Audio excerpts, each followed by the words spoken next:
दोस्तों, आज हम बात कर रहे हैं अमेरिका की सबसे बड़ी और सबसे मिस्टीरियस कहानी की। एक ऐसा इंसान जो आसमान से कूद गया और फिर कभी नहीं मिला। नाम था डीबी कूपर, लेकिन असली नाम था कुछ और।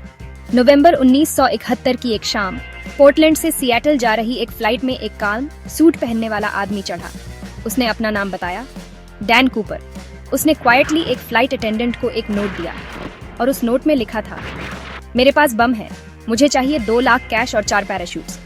प्लेन सिएटल में उतरा, पैसे और पैराशूट्स दिए गए और फिर उसने पैसेंजर्स को रिलीज कर दिया, लेकिन कुछ क्रू मेंबर्स को साथ रखा। प्लेन फिर से उड़ान भरता है और वॉशिंगटन के जंगलों के ऊपर कूपर पीछे के दरवाजे से कूद गया, एक पैराशूट के साथ रात के अंधेरे में, और फिर कभी नहीं मिला। FBI ने पूरे देश में सर्च किया, जंगल छान मारे, लेकिन ना वो मिला, ना उसका नाम, ना उसकी पहचान। मीडिया ने उसे गलती से कह दिया डीबी कूपर, और यही नाम बन गया लेजेंड। 50 सालों से ये केस है अमेरिका का सबसे बड़ा unsolved air piracy mystery. FBI ने 2016 में ऑफिशियल इन्वेस्टिगेशन बंद कर दी, लेकिन थ्योरीज अब भी जिंदा थी। कुछ कहते वो मरा नहीं, बच गया। कुछ बोले एक्स मिलिट्री होगा या कोई प्रोफेशनल स्काई डाइवर। 1980 में कोलंबिया रिवर के किनारे रैंसम के कुछ नोट्स मिले, पर फिर भी कोई जवाब नहीं मिला। अब आते हैं 2025 में, जब एक शॉकिंग फैमिली कन्फेशन ने इस केस में नई जान डाल दी।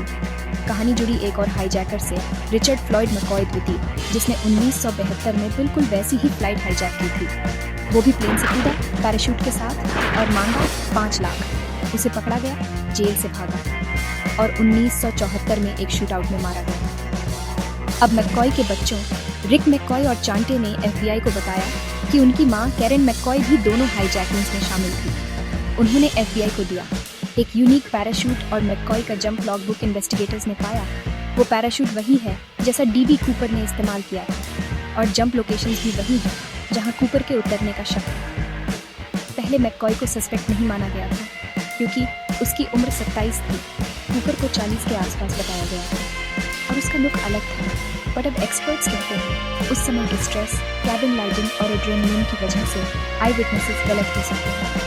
अब फोरेंसिक साइंटिस्ट कूपर के टाई और मैकॉय के पैराशूट से DNA निकाल रहे हैं। साइंटिस्ट टॉम के, जो हिस्ट्री चैनल और नेटफ्लिक्स डॉक्यूमेंट्रीज में भी दिखे हैं, उन्होंने टाई पर माइक्रोस्कोपिक पार्टिकल्स खोजे हैं जो कूपर की आइडेंटिटी बताने में मदद कर सकते हैं। रिक मैकॉय तृतीय ने कहा, हमें बस सच चाहिए, चाहे वो जितना भी कॉम्प्लिकेटेड क्यों ना हो। अब सवाल है, क्या ये कहानी अब सुलझने के करीब है या फिर डीबी कूपर हमेशा के लिए एक लेजेंड ही बना रहेगा? 50 साल पुरानी कहानी